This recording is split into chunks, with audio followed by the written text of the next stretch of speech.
Hi, can somebody confirm you can hear me? Yeah, I can. Thank you. Sorry for being late, but the system required me to have them call me to verify my existence. And when I first put in the code, it didn't work. So I had to get another code. So I was a little delayed. Are there any questions before we begin?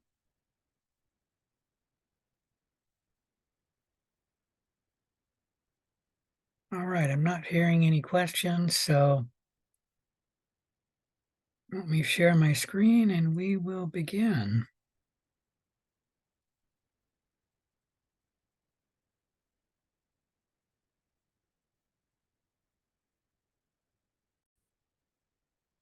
I have to say, I'm not really fond of the new system where you have to go to Zoom directly to uh, log in, and then that's about the fourth time this term that I've had to get verification on my existence.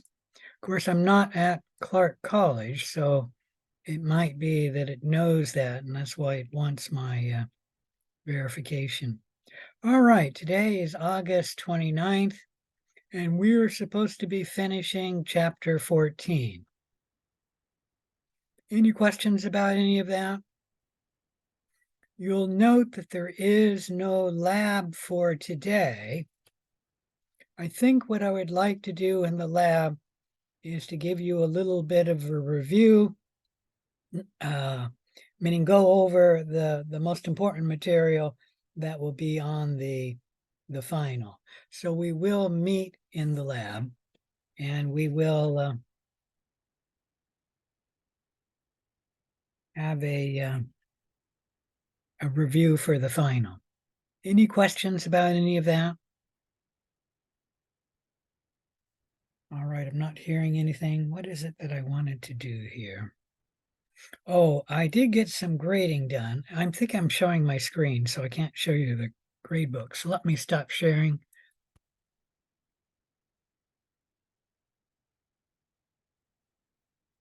I'm a bit behind on the grading, but I did get something graded. And I should mention that last Friday, I thought that the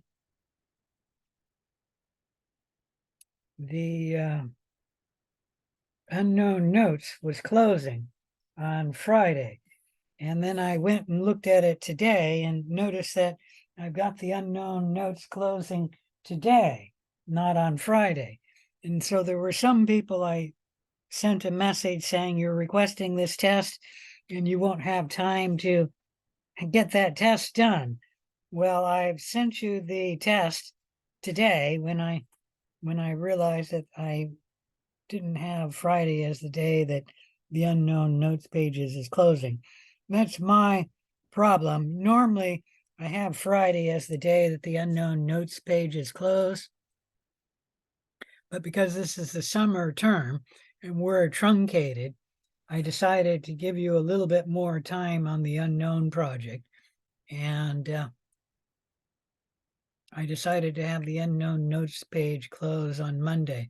And for some reason on Friday, when I sent out the reports of the results of the tests on Friday, I was thinking that it was closing on Friday, and I didn't look at when it actually was closing. And that's my mistake, and I take full blame for that. Like I said, everybody who requested a test that I told you you couldn't get it on Friday, I've now sent it to you. And the unknown notes pages will be open until 11:59 p.m. tonight. So anyone who wants an additional test, if you have a test that takes only a day, you can get it done today by putting in the request. Another thing is a number of students have not put in the last test results and conclusions in your unknown notes page. You should do that to get full credit for your unknown notes pages. If you do not have the last results and conclusions up, you will not get full credit in your unknown notes pages. Now, the unknown notes pages is only worth 5 points, but still it's worth 5 points. So make sure you finish your unknown notes pages today. Any question about any of that?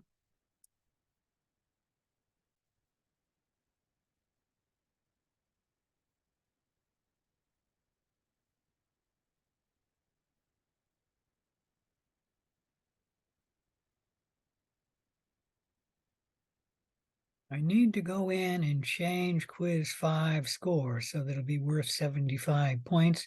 I've got to do that manually. And it looks like I never went in and graded practice quiz 1B, which I'm surprised nobody made comments about that.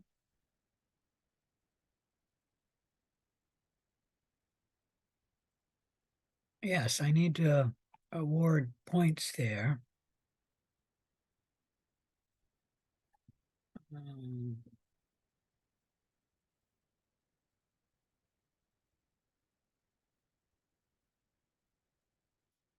Did the extra credit study groups.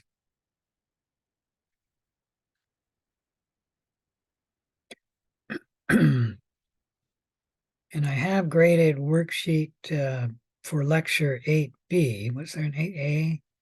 Yes, there was, but 8B was graded.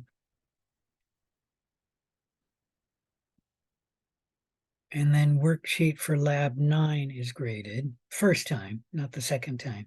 I've graded the labs to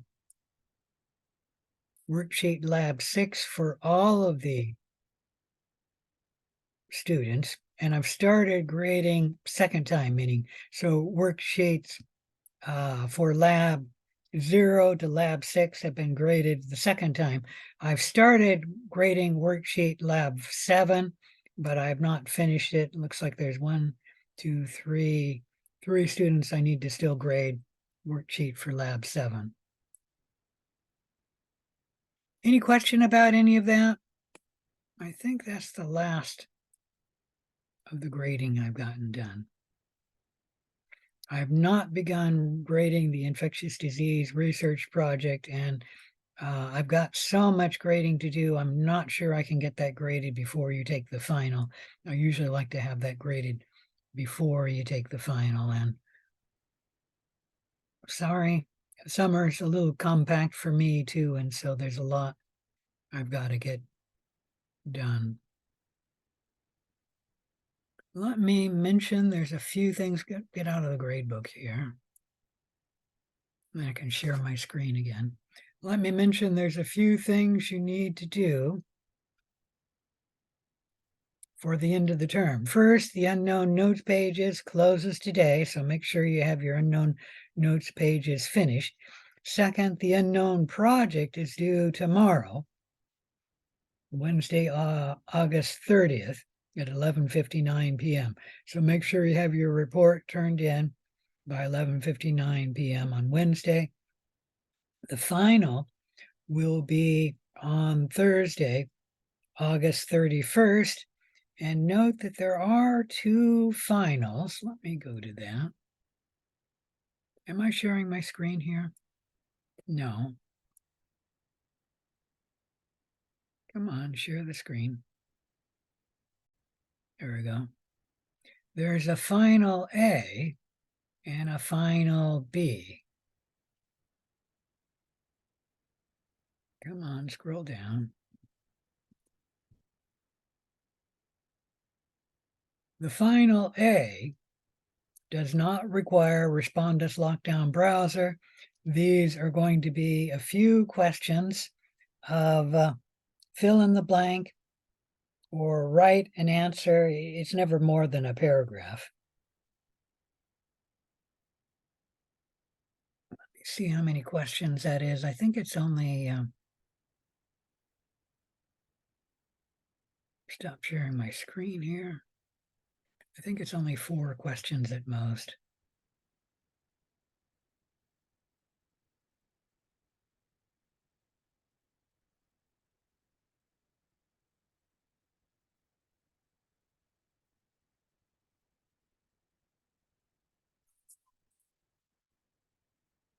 2,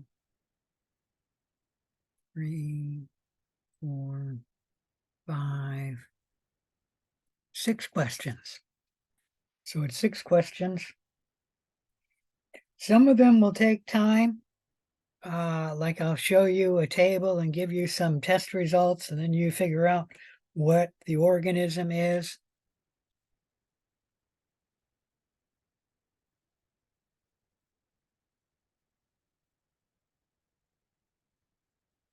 One is a case study. And then you have to tell me how to solve the case study.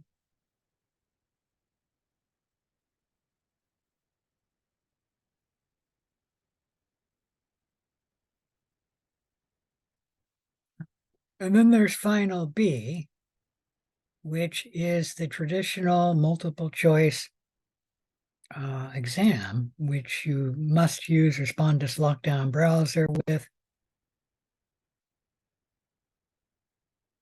And that'll be 135 points. The final A is only worth 15 points. Any question about any of that? Both finals are due at 11:59 p.m. on August 31st. That's Thursday.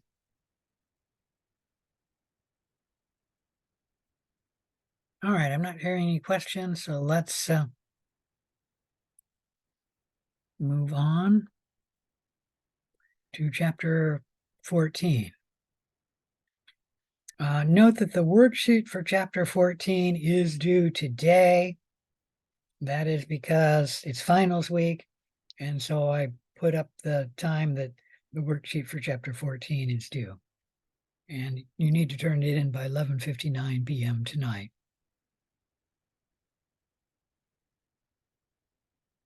The Canvas course will close for you guys on September 6th.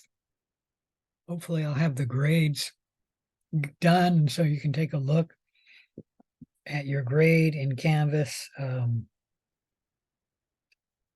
before that. Do note that Canvas does not show a correct grade. It does tell you the grade.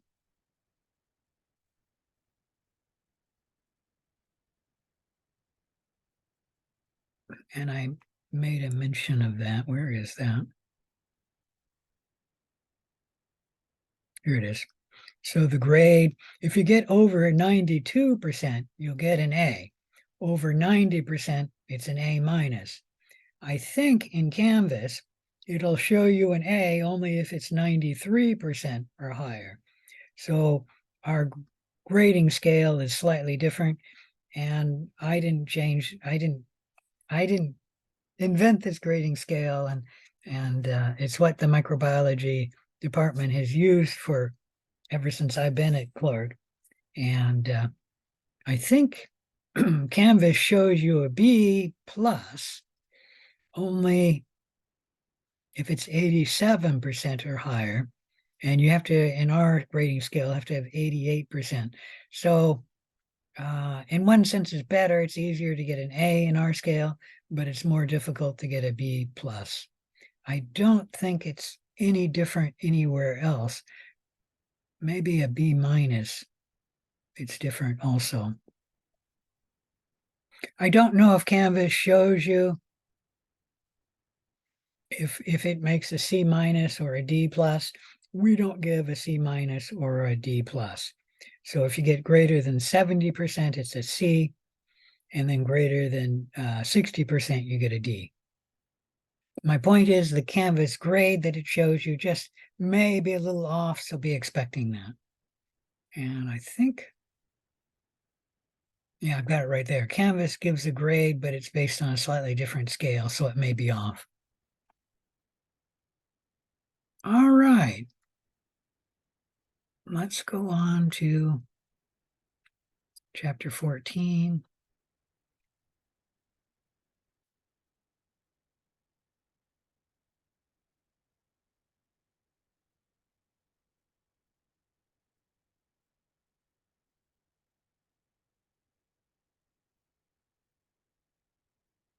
So we were talking about the severity or duration of a disease, and we discussed that a latent disease is one where the disease goes latent, has no signs or symptoms.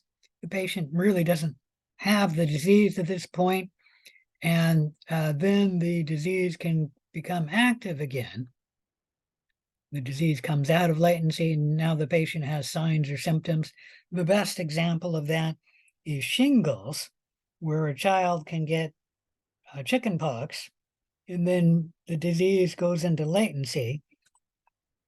The child has no more signs or symptoms, and then usually decades later, when the child is now an elderly adult, the disease leaves latency and comes out as shingles.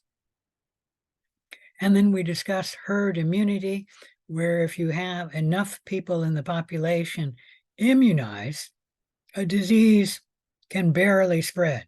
The majority of the population are protected because the disease is unable to spread because of immune people. And that we call herd immunity.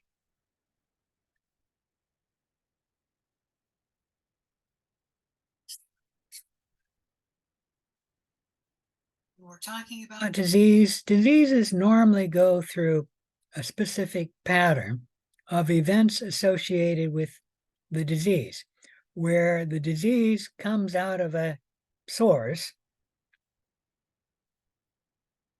and then moves into an individual. The disease comes out of what we call a reservoir. So a reservoir must exist for the disease to spread.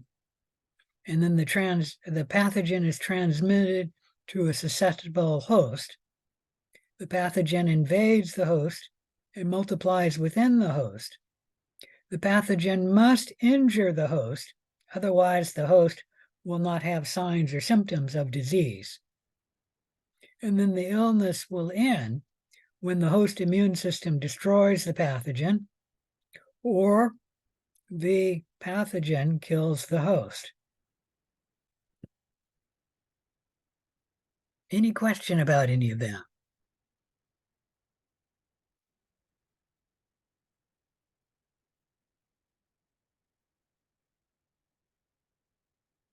There are certain factors that predispose an individual for getting a disease.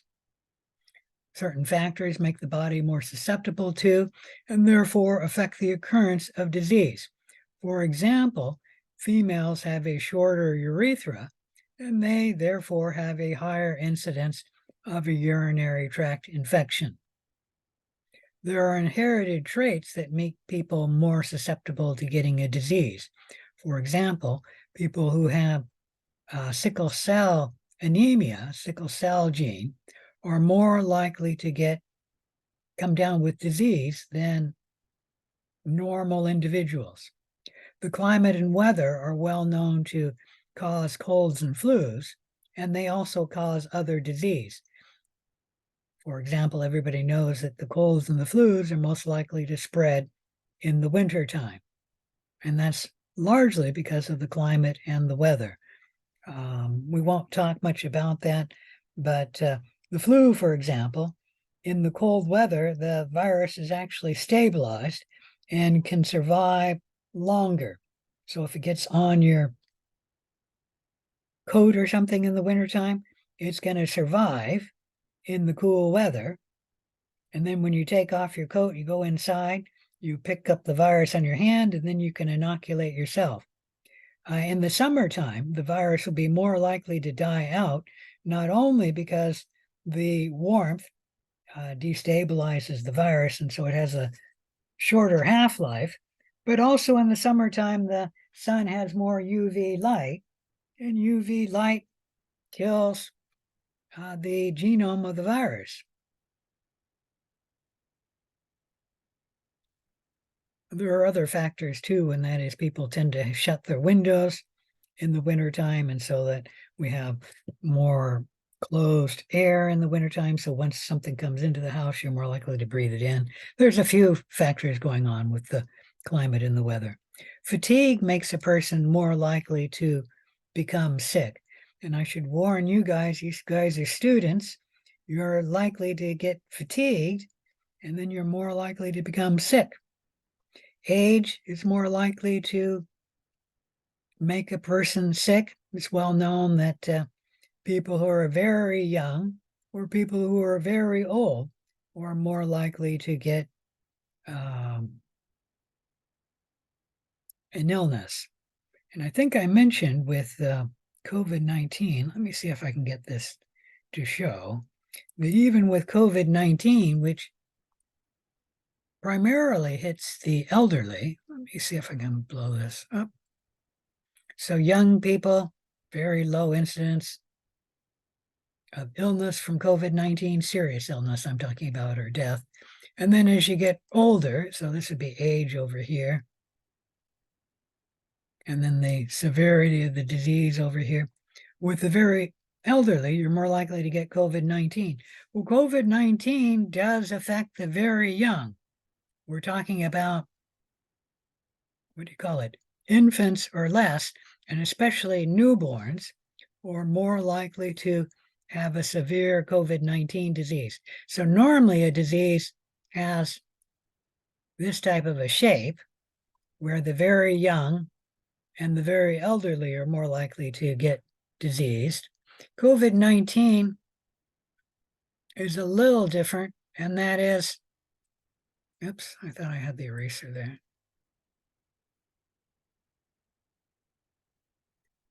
It especially hits the elderly, but it does affect the very young as well. Not as severe as most diseases,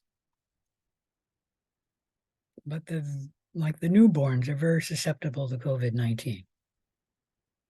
And the very young, you have to be less than 1 year old. After 1 year old, you're very low in getting serious disease with COVID-19. And I don't remember if it's exactly 1 year or 2 years, something like that. It's the very young. And to be very severe, you have to be less than 1 year old. And I don't remember exactly how young it is, if it's less than 6 months or less than 3 months. It's very young.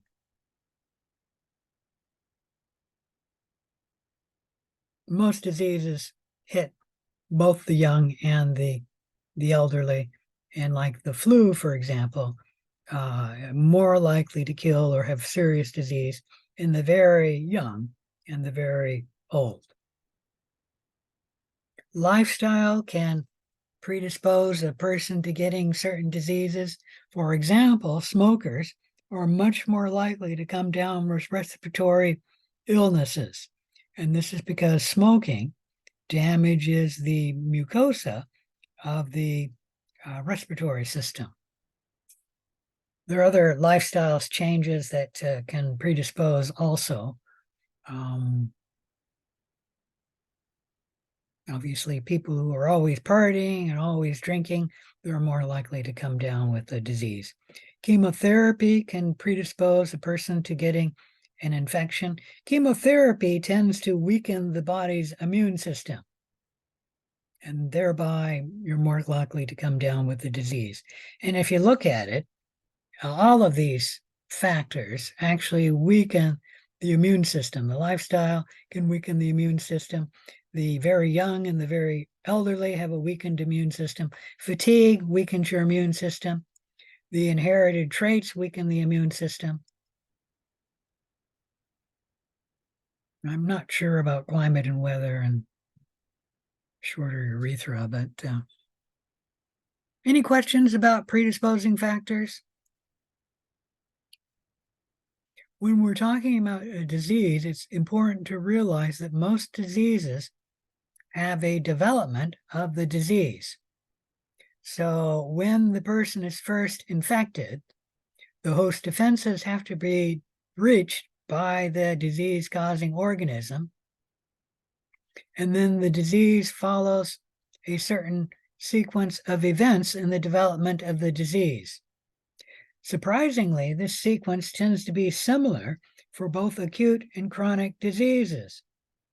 First, when the patient is first infected, until the patient has any signs or symptoms, we call that the incubation period. When the patient first has signs or symptoms, we call that the prodromal period. And the prodromal period is used when the signs or symptoms are mild. Like when a person first thinks they're coming down with a sore throat, they'll ask, geez, do I have a sore throat? And they think about it and they say, yeah, I've got a sore throat. That's the prodromal period. That's followed by the period of illness, where the signs and symptoms of disease are most severe. You no longer have to think whether you have a sore throat or not, because you know you have a sore throat. Now, I should state that not only is the signs and symptoms increasing on the Y scale here, but also the number of microbes causing disease are increasing on the Y scale. And on the X, we just have time. So usually for most diseases, not all, when you are most sick, have the most severe signs and symptoms, or when you have the most disease-causing organisms. That is then followed by the period decline, where the patient starts feeling better. The signs and symptoms start decreasing. The period decline often is when the patient has a fever in the period of illness, and then the fever breaks. So now they've entered the period of decline. That is followed by the period of convalescence, where the number of disease-causing organisms in the patient go below a threshold number. And the patient now no longer has any signs or symptoms. They still have the disease-causing organism, but it's at low number. And so the patient has no signs or symptoms of disease. Any question about any of that?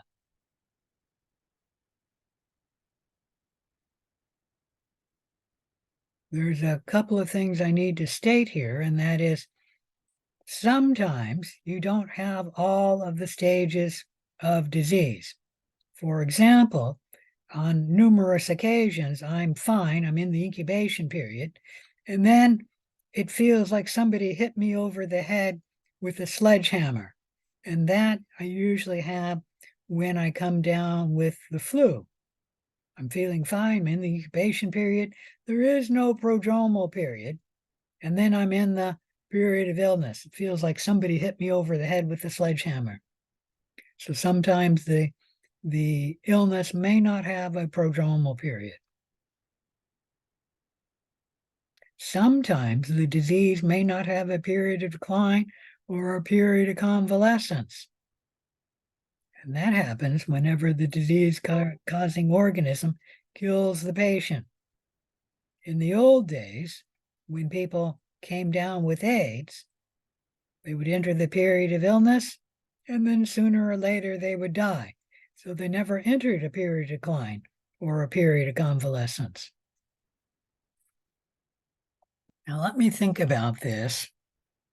I think many patients today, even with modern medicine, when they have AIDS, I don't think they ever enter the period of convalescence. They will be in a period of decline. I could be wrong, though, because I'm not an expert on that, at least anymore. But then we now have modern medication, which can keep the disease in remission. And usually the medication keeps the patient from developing AIDS. They never lose their immune system.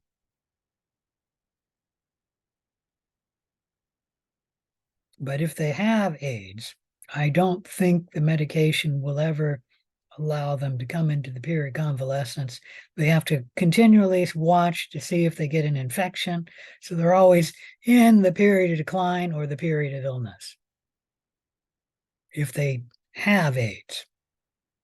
Like I said, with modern medication, you can now have the virus and never enter AIDS where your immune system is totally non-functioning.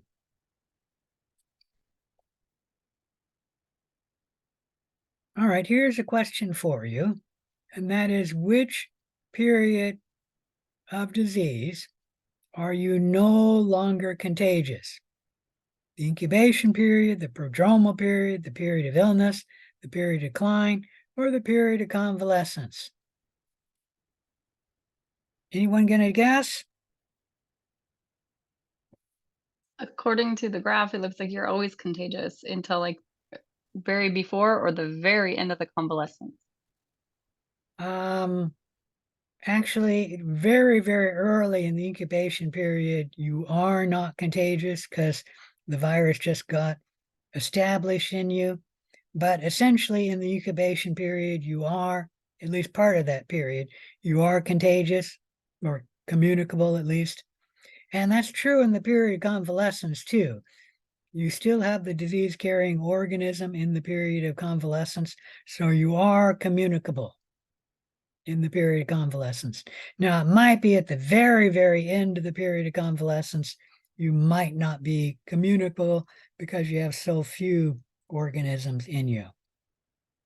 But we're not talking about a portion of the period, we're talking about the entire period of incubation, the period of convalescence. So there is no period in the stages of disease where you are not communicable or contagious. And in fact, for some common illnesses like the colds and the flu, for adults, they are most contagious late in the incubation period or in the prodromal period. Why is this the case for the colds and the flu? It's because when the patient enters the period of illness, excuse me here, when the patient enters the period of illness, the patient's immune system is attacking the organism, and so the patient is less likely to be communicable or contagious in the period of illness than in late in the incubation period or in the prodromal period. Any question about any of that? I think the reason for that goes back to our caveman ancestry, and that is adults. We're trying to keep the disease from spreading to their children. And so their immune system is hitting the disease in the period of illness, making it less likely to be communicable. Children, surprisingly, do not have that, and they are most communicable in the period of illness. It's like they don't care if their parents get their disease, and that's just the way children are. Any question about any of that? Now, that's really the way the disease is, not the way the child is, but that's the way the child's immune system is. That's only for some common diseases like colds and flus. At least initially with HIV, the patient was most contagious when the patient was in the period of illness. Let me think about some other diseases.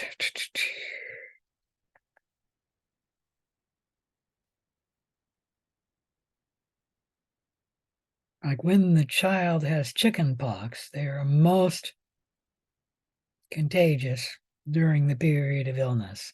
Of course, children, like I said, are normally most contagious during the period of illness. It's the adults who are not. All right, any question about any of this? Let's talk a little bit about the spread of infection. There has to be a reservoir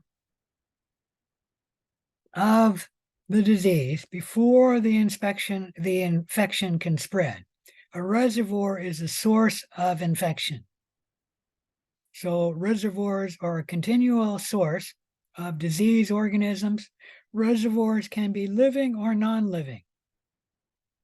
For some human diseases, humans are the only reservoirs of the disease. For example, AIDS or HIV, gonorrhea, and syphilis can only come from other humans.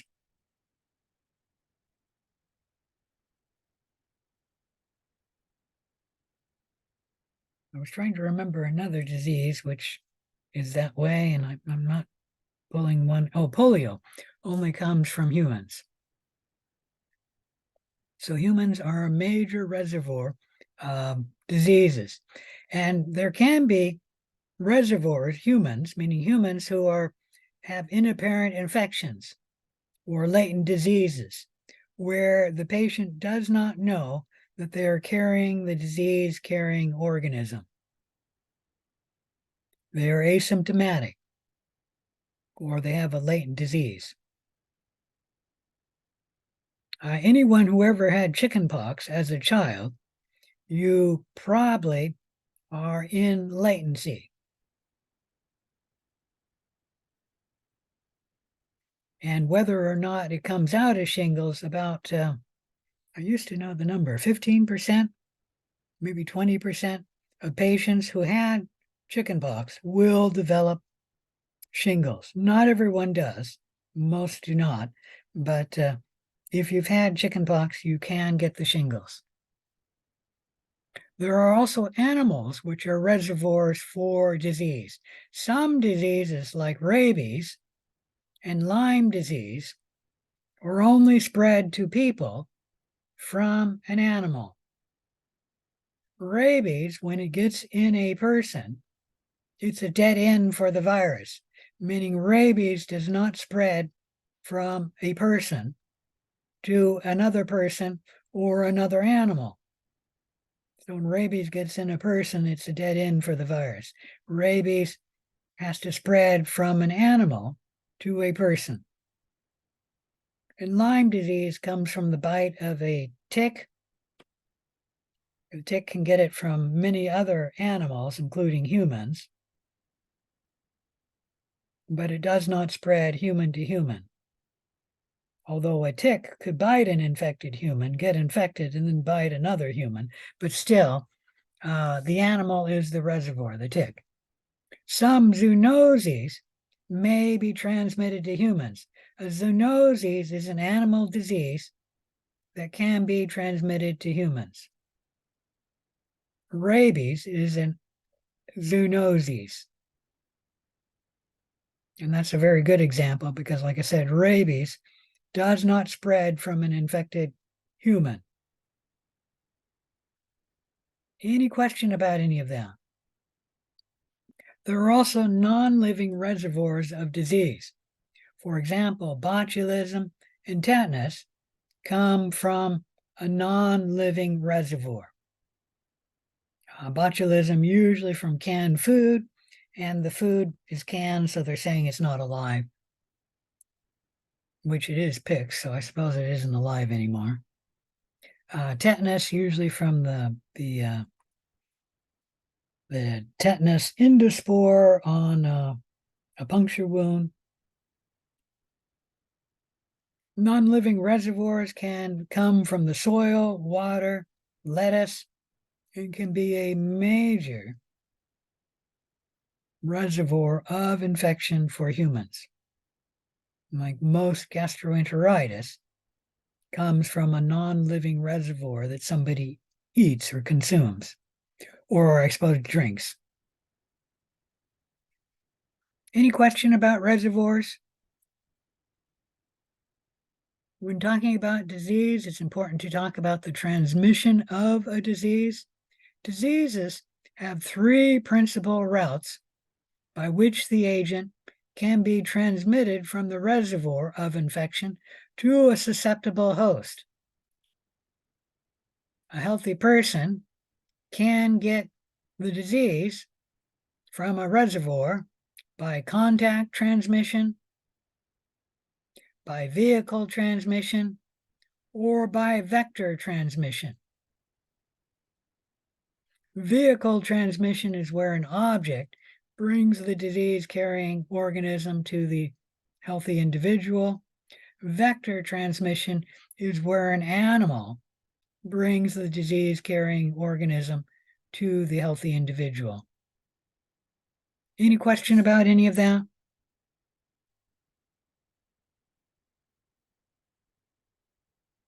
contact transmission is where contact with an infected individual can give the disease to you. There are three types of contact transmission. There's direct, indirect, and droplet. Direct contact transmission is where one person directly transmit the disease-carrying organism to another person. It requires close association between the infected individual and a susceptible host. For example, a handshake, kissing are all examples of direct contact transmission. Indirect contact transmission is where the causative agent moves from the individual to a susceptible host via a non-living object, such as when a infected individual touches money or touches a doorknob, and then somebody else touches that money or touches the doorknob. They can then pick up the disease-carrying organism indirectly from a non-living object. We have a special term for non-living objects which spread disease. We call them fomites. So money, a baseball, anything that transmits disease is called a fomite. With the baseball, you have a player who's got a cold or something like that. They touch the baseball. The disease-carrying organism is now on the baseball, and then the baseball is returned to the catcher. The catcher touches the baseball in his hand and then picks up the disease-carrying organism. Now, a cold won't be transmitted from the hand. The player has to inoculate the organism on his hand by touching a mucous membrane in the player's face. But the point is, the baseball can be a fomite, spreading the disease-carrying organism from one player to another player or another person. Any question about any of that? All right, droplet transmission is when transmission occurs by an airborne droplet that travels less than 1 meter. You should note that this is different from airborne transmission, which is vehicle transmission. We'll talk about that later. So droplet transmission would be when somebody sneezes or coughs and you're within 1 meter, this area here, and you get the disease-carrying organism that way. Beyond 1 meter, it's not considered droplet transmission, and it is not considered contact transmission. And I know that's confusing, and you're going to be pleased that I'm not going to test you on droplet transmission because I understand what they're trying to do, and that is they're saying that when you're within 1 meter of somebody who sneezes or coughs, you're more likely to get infected. But as you can see, the spread of the organism can happen beyond 1 meter. And so this line at 1 meter is an arbitrary distinction, and why one is contact transmission and the other is vehicle transmission. Oops, where is that? I don't know why that's the case, but like I said, so I won't test you on droplet transmission. Any question about that? Anyways, an example of direct contact transmission, indirect contact transmission, where the baseball is carrying the disease-carrying organism.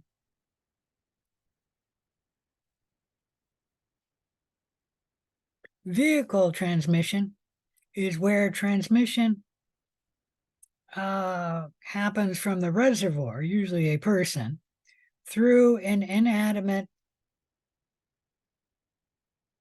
source, such as food, water, or body fluids. There are three types of vehicle transmission.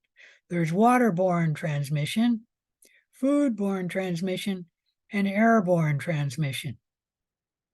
Waterborne transmission happens when, like, the water is contaminated by sewage. Foodborne transmission, when the food is either undercooked or poorly stored or unsanitarily handled, and then the food becomes contaminated with the organism causing disease. And then airborne transmission is a vehicle transmission that happens in the same cough or sneeze, but it's beyond 1 meter. And that they call airborne transmission. And like I said, I'm not going to quiz you on droplet transmission and airborne transmission, because I think that 1 meter is a little arbitrary.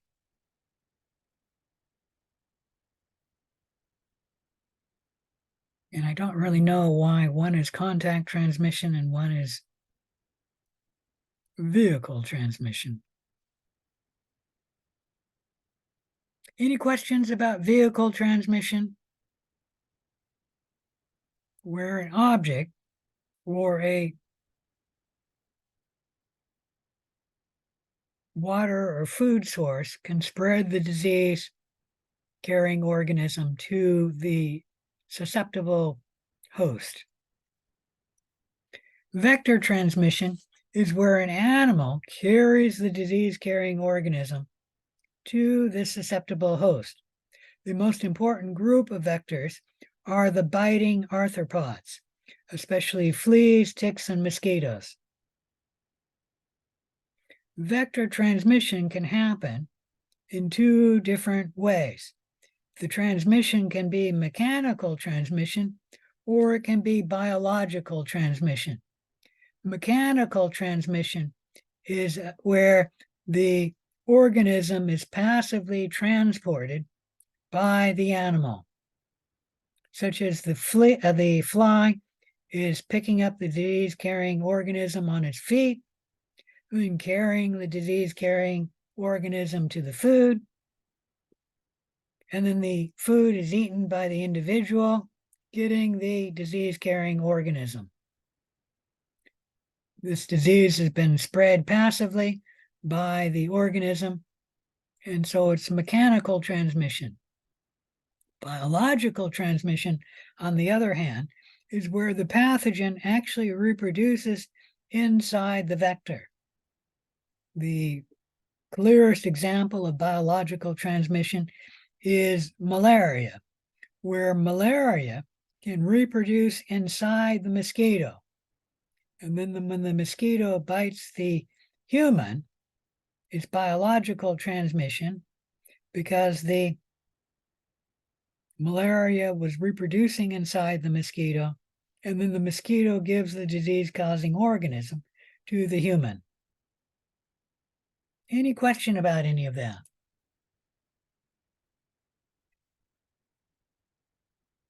All right, if not, let's talk about nosocomial infections. This will be one of the most important topics that you can learn in microbiology.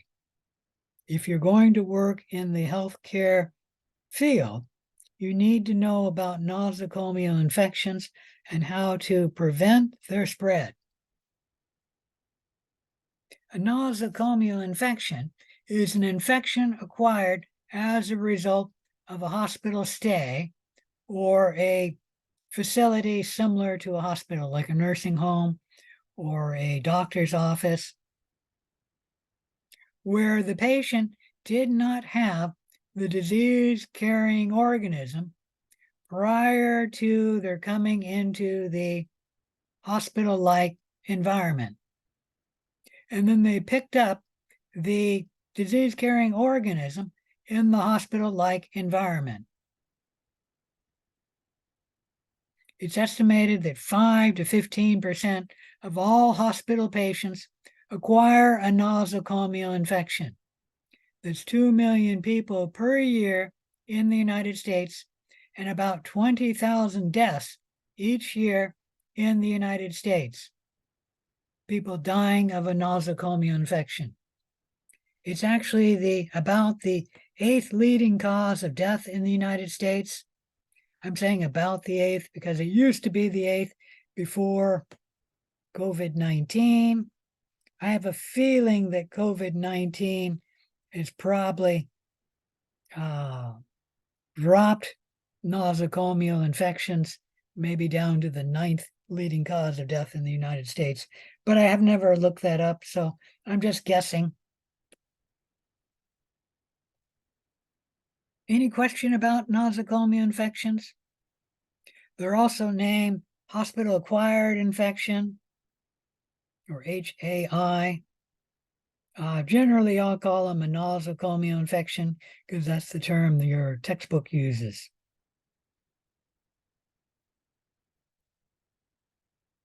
You don't need to know much of this slide. The CDC says over 1 patient in 20 comes down with a nosocomial infection simply by checking themselves or going into a healthcare facility. And then about 50% of nosocomial infections are preventable. They're a major economic cost in the United States. You don't need to know any of the numbers. Nosocomial infections result from the interaction of 3 factors happening in the hospital-like setting. 1, microorganisms are in the hospital environment. Hospitals are major reservoirs of various pathogens, meaning people are sick. That's why they go to the hospital, and oftentimes they're sick because of a microbe causing the disease. So they will be a reservoir infection. And so they can spread the disease, and you're most likely to come down with such diseases while you're in the hospital.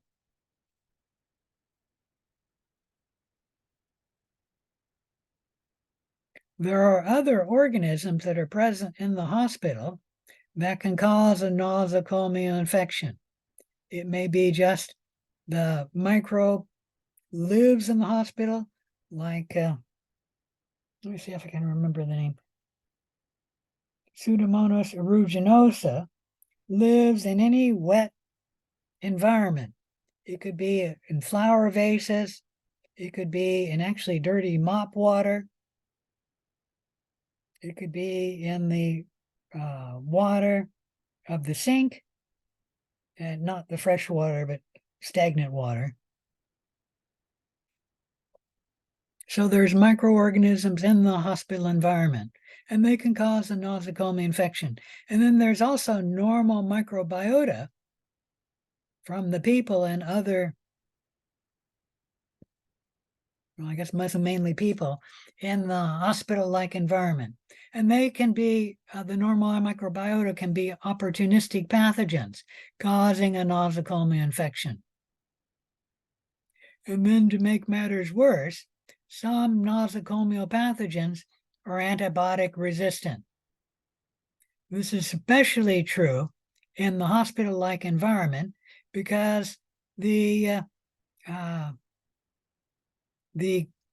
presence of antibiotics tends to select for antibiotic-resistant microbes. And in the hospital, there will be lots of use of antibiotics, and so you'll be more likely to run into an antibiotic-resistant nosocomial pathogen. The second reason why nosocomial infections tend to be in the hospital is that the patients who come into the hospital tend to be compromised. A compromised patient is one whose resistance to infection is impaired, and then they're more likely to get disease. Their impairment could be from their own disease, from various therapy, or from burns or trauma. Broken skin and broken mucous membranes compromises the host, making them more susceptible to coming down with a nosocomial infection. So burns, injections, ventilators, urinary catheters, the administration of anesthesia, all have been shown to lower the patient's resistance to getting a disease and make them more susceptible to coming down with a nosocomial infection. Furthermore, some of the patients will have a suppressed immune system, and they will be more likely to come down with a nosocomial infection. Their immune system could be suppressed by various drugs, like anti-cancer drugs, by radiation therapy, by burns weakening the immune system. So the point is that the patient coming into the hospital is likely to be compromised and more susceptible to coming down with a nosocomial infection. Third, there's a chain of transmission of the disease-carrying organism, meaning the nosocomial organism, in the hospital. The principal routes of transmission can be direct contact transmission, where one patient who has the disease directly touches another patient. That's why patients in special care units have to be careful, and then especially the staff in the hospital has to be careful touching these patients to prevent direct contact transmission or indirect contact transmission. Let me see now, if it causes disease and it gets on your hands and you're working in the hospital, and then you spread it from your hands or your gloves to another patient, that would be indirect contact transmission because you're not getting the disease. Direct contact transmission is where it directly spreads from one patient to another. Indirect contact transmission can also occur via fomite, like somebody who's sick in the hospital. They go use a bathroom in the hallway, they touch the doorknob and the light switch, as well as the flushing the toilet and turning on the water. All of these have been fomites that have been touched by the infected individual, and then the next person who might be a patient in the hospital comes into that bathroom. They can then pick up the disease-causing organism and then inoculate usually the mucous membrane in their face, and then pick up the disease-carrying organism. Urinary and IV catheters can also cause indirect contact transmission, as well as contaminated surgical dressings.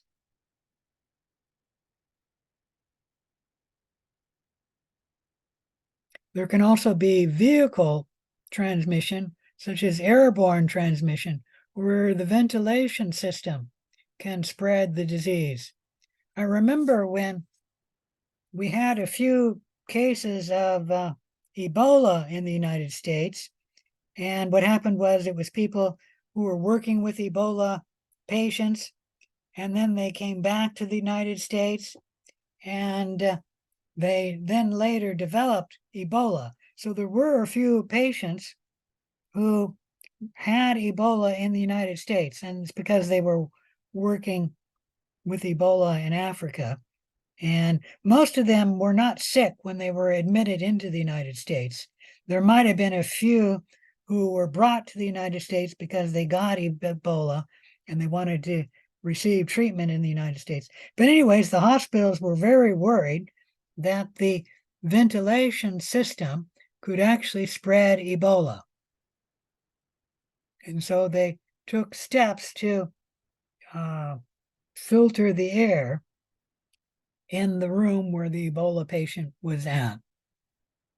Any question about any of that?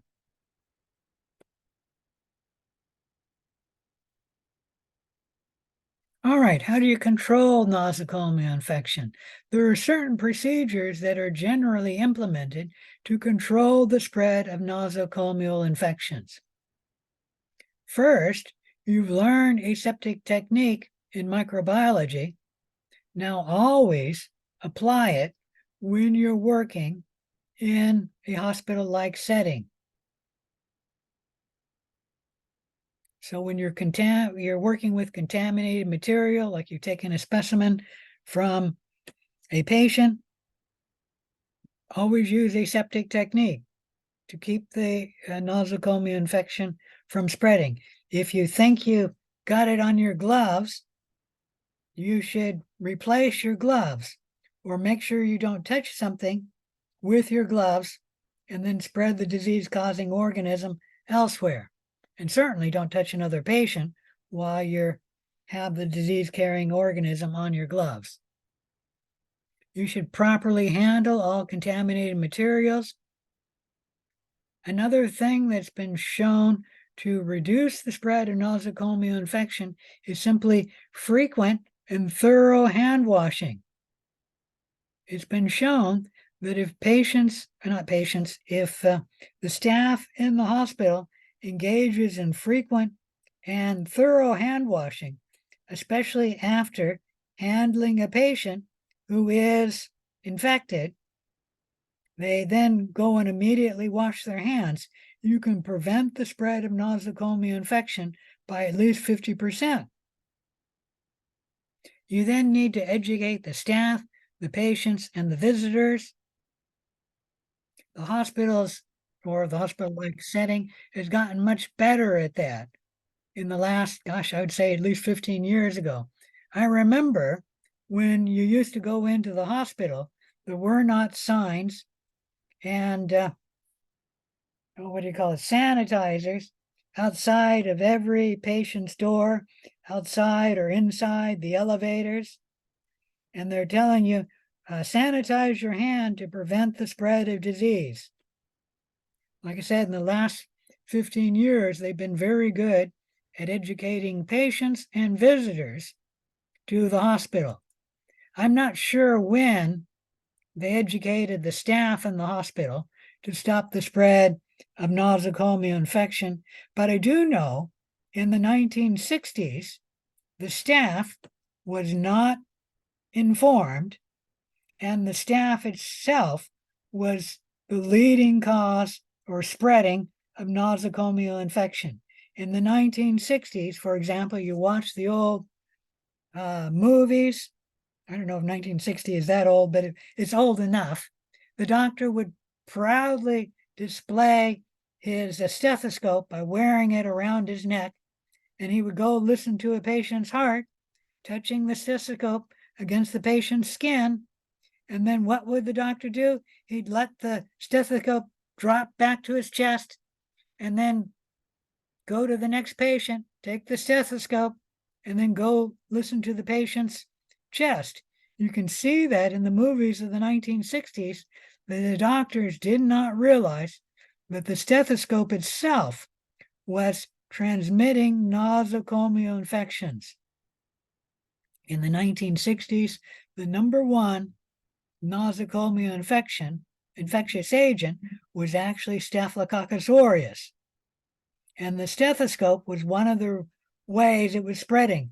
When the doctor touched the stethoscope to the patient's skin, it would pick up Staphylococcus aureus, and then it would fall back to the doctor's chest, and then he would go and listen to the next patient, spreading the Staphylococcus aureus.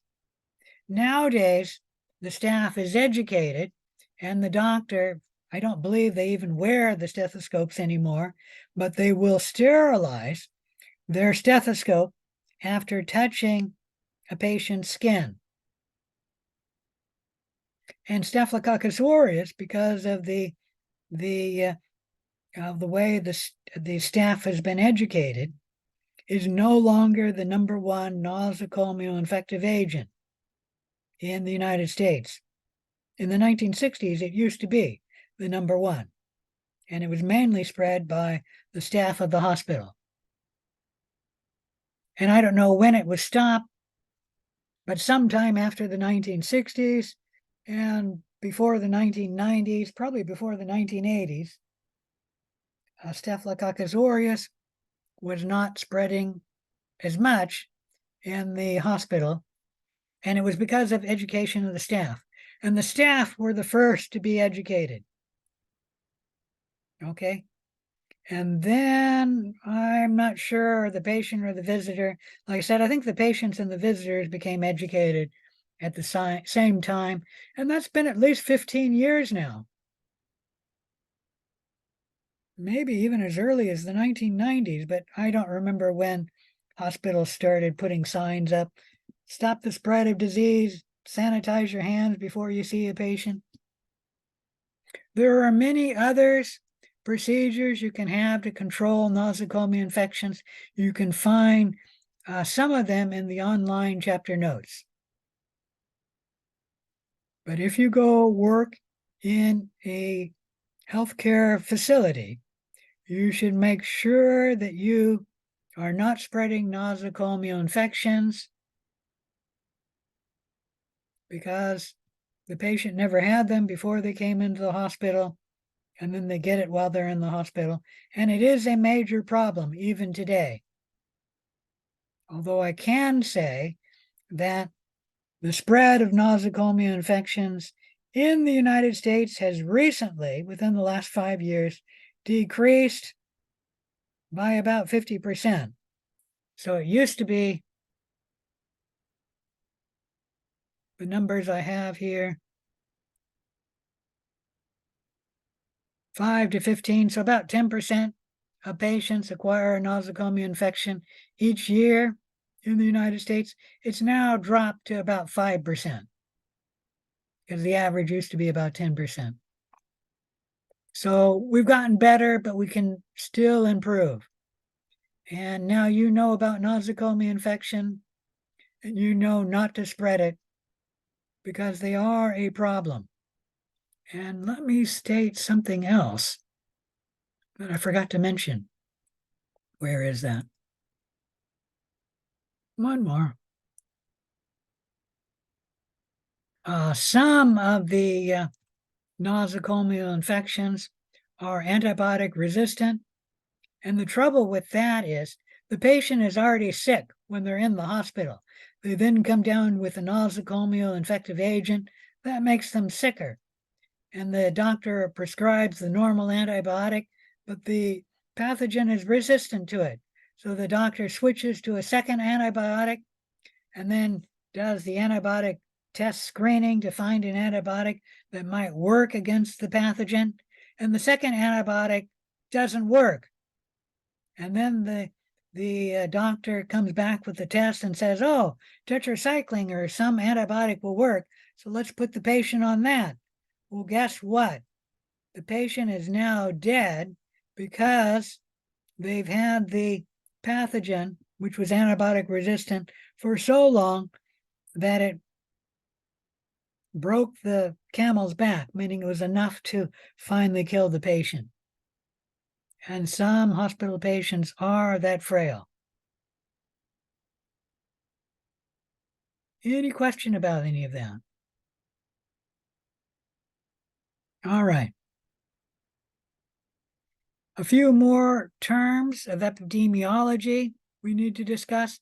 Epidemiology is a study of where and when disease occurs and how diseases are transmitted in populations. The Center for Disease Control, the CDC, collects and analyzes U.S. epidemiological information. Usually, certain diseases, we call them notifiable diseases, are diseases that a physician has to report by law, meaning if a patient comes down with this disease, they must report it by law to the authorities. Usually the physician sends it to the county health office. I forget what you call that, the county public health service. The public health service then sends it to the county health service, then sends it to the state health service. which in Washington, I think is in Olympia. But to tell you the truth, I'm so new to living in the state of Washington, I don't know that. In Oregon, which I used to live in, the state office was in Salem, the capital of Oregon.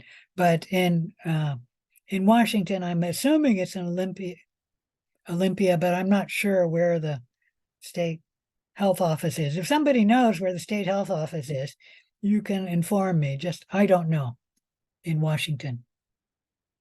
And then the state office sends it to the CDC.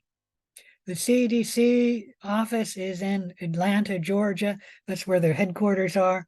And they will collect all that information from the US, epidemiological information, analyze it, and then publish it. They'll publish it in the Morbidity and Mortality Weekly Report, which is usually called MMWR. And you can find it at www.cdc.gov. And it's actually hard to find now. It used to be really easy to find, but let me see if I can find it.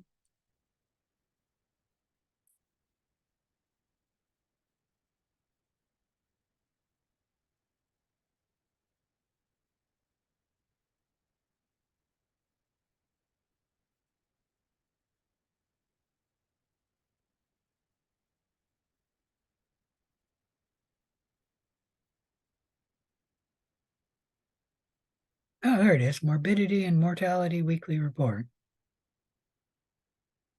So for September 1st, they have one which isn't even here yet.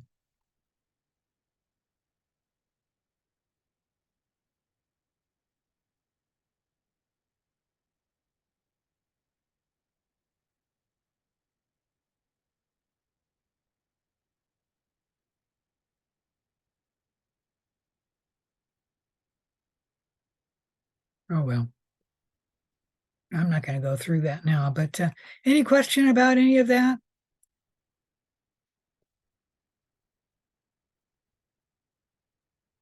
Any questions about anything? Two more terms of epidemiology you need to know. Morbidity, the incidence of a specific notifiable disease. The morbidity rate is the number of people affected in relation to the total population in a given time period. So the morbidity is when the patient is sick with a notifiable disease. Mortality is the deaths from a notifiable disease. The mortality rate, the number of deaths from a disease in relation to the population in a given time.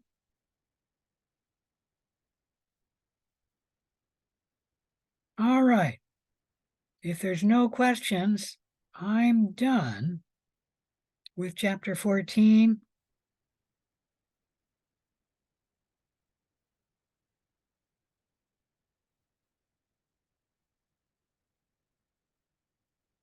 We do have some time, but I think I will stop here, and then at 7 o'clock, I will do a review for the final. Any questions about anything?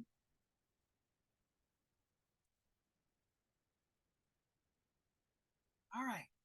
If there's no questions, I will see you at 7 o'clock if you show up for the final, the review for the final. All right. I'll see you later.